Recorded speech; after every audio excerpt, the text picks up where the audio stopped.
In Virginia, we have 131 school divisions. And of those 131 school divisions, 14 of the school divisions were in the bypass. School divisions were simply not providing the services to some of the private schools as they should. So these 14 school divisions were a part of the bypass program.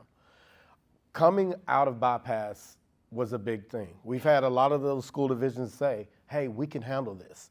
We do our Title VIII equitable services. We can handle this. We can do it ourselves.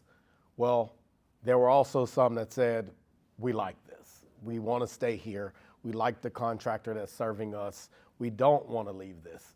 So it all started out with communication.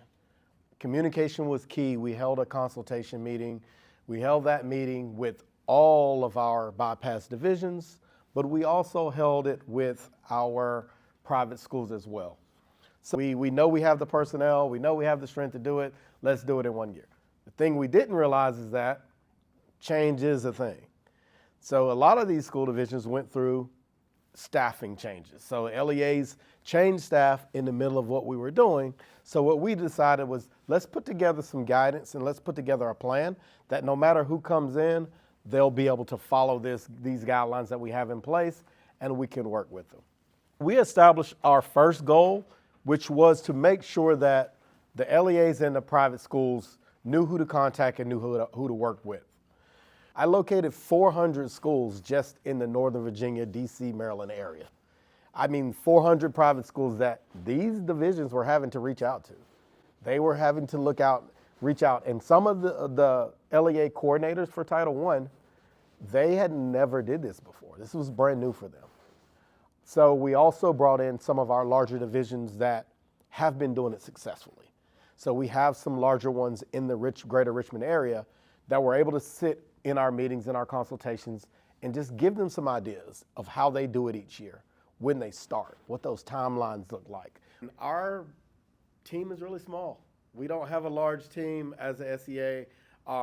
Tiffany Frierson, who is our amazing Title I coordinator, was in the work with me. We appreciate the support that we're getting from Todd and the team, OMPE. Those meetings were so valuable to us because the conversations is what really made this happen. The relationships. Out of it all, as ombudsman, I was sitting there thinking, the complaints are coming. And I waited, and I waited, and they never came. And it was because of the steps that we took in front of everything that our private schools feel like their needs were being met, they felt like they were being listened to, and they felt like this transition was as smooth as it could possibly be. Our divisions have really communicated how well they feel supported and how this transition was not as prickly as they thought it was. We have seen a really high increase in confidence from our LEAs. I will say now we are in a place to where I'm confident that this year is probably going to be one of the better years for equitable services in Virginia.